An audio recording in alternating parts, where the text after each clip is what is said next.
तो जनावर जो कि एक नई सीरीज़ आई है Z5 के ऊपर, बढ़िया है कि नहीं है। इसके अंदर है भुवन अरोड़ा जो कि साइड रोल के अंदर आते हैं, उनको मेन रोल यहाँ पर मिला है। क्या वो आपको इम्प्रेस करते हैं कि नहीं करते हैं? क्या आप टाइम आ गया है कि इनको मेन रोल मिलने शुरू हो जाएं? और क्या जनावर के अंदर जो द बीस्ट विद इन एक बाईलाइन दी गई है, ये सिर्फ उस मर्डर को अनवील नहीं करती है जिसका सर काट दिया गया एक आदमी का, और इस किसका है और किसने काटा है ये नहीं है सिर्फ, और भी अंदर बड़े सारे कन्फ्लिक्ट हैं। क्या आपको एंगेज करते कि नहीं करते, उसका आंसर देने की कोशिश करता हूँ।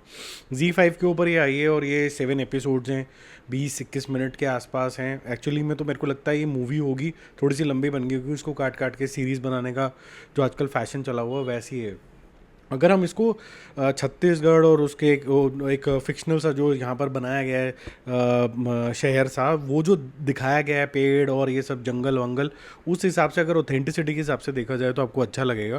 पर एट द सेम टाइम आपको जो मेन लीड है उसके अंदर जिस लेवल की कन्विक्शन होनी चाहिए, क्योंकि दो कन्फ्लिक्ट हैं। एक तो रनिंग अगेंस्ट टाइम है कि वो किसने सर काटा है, तो फटाफट से प्रूव करना है, तो अलग अलग लोगों को या तो yes I am guilty prove करवाओ या फिर ढंग का बंदा ढूंढो जिसने जेन्युइनली किया है, वो एक प्रेशर चल रहा है।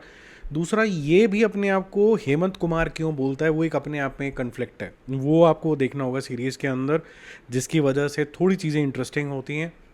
मुझे एक्चुअली सबसे ज़्यादा जो कमी इस सीरीज़ के अंदर लगी है वो स्टोरी नहीं है, क्योंकि इस तरह की स्टोरीज आप बहुत ज़्यादा देख चुके हो। एक तो जो पे ऑफ है कि क्यों हुआ ये, वो कोई बहुत ज़्यादा स्ट्रांग नहीं है। दूसरा जब सीरीज़ होती है और मूवी नहीं होती, आपको बहुत सारे कैरेक्टर्स के अंदर लेयर्ड तरीके की स्टोरी चाहिए होती है, उनके reason why they are in the series story को आगे बढ़ाने के लिए बहुत ज़्यादा इंपॉर्टेंट हो जाता है। तो ऐसा लगा कि जैसे ज़बरदस्ती थोड़ी सी लंबी करी गई है कि चलो चलाते हैं और इसको सीरीज़, अगर मूवी नहीं बिकी तो एज अ सीरीज़ बेच देंगे, उस जोन के अंदर लगी।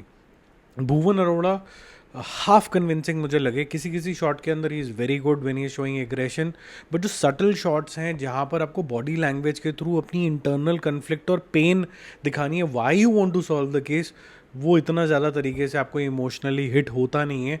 और जिनकी पर्सनल लाइफ में भी चल रहा होता है आसपास क्या हो रहा है, वो आपको इमोशनली हुक नहीं करता, क्योंकि कैरेक्टर्स इतना ज़्यादा लवेबल बनाए नहीं है इन्होंने, उसके ऊपर इतना ज़्यादा गौर नहीं हुआ है। जबकि ये हेमंत का जो कैरेक्टर आपको हर एक फ्रेम के अंदर दिखता रहता है, वो धीरे धीरे प्रोसीजरल इन्वेस्टिगेशन करता रहता है। तो आपको मैंने जैसे बताया कि भाई रेस अगेंस्ट टाइम है, ये जो ऐसे वाली बात है ना कि अभी नहीं किया तो क्या होगा, ये एक फील नहीं होता, बहुत स्लो पेस है उस तरीके से। और जो इसका इंटरनल कन्फ्लिक्ट है, वो आपको ऐसा लगेगा कि यार ये जो कन्फ्लिक्ट है ना, किसी न किसी वजह से एक रीज़न बन जाता है किसी भी पुलिस इंस्पेक्टर का कि भाई मेरे को केस सॉल्व करना है। ये बड़ा अजीब सा एक टेम्पलेट सा बन चुका है जो आपको तंग करता है, जिसकी वजह से मेरा मूवी स्कोर इसका रहेगा 2.5 स्टार्स आउट ऑफ 5। तोतला हो गया मैं इसको बोलते टाइम, क्योंकि इतना ज़्यादा इफेक्टिव भी नहीं लगी है मुझे।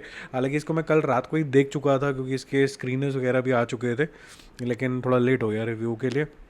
देख लो अगर कुछ भी नहीं है देखने के लिए, अदरवाइज़ अगर नहीं भी देखोगे तो ऐसा कुछ नहीं है कि आपने मिस किया। ज़बरदस्ती की मिस्ट्री और ज़बरदस्ती का कन्फ्लिक्ट डालने की कोशिश करिए जो ज़्यादा इमोशनली हुक करता है नहीं, ठीक है। बाकी जल्दी मिलते हैं रिव्यूज़ और अपडेट्स के साथ। Stay connected, bye bye.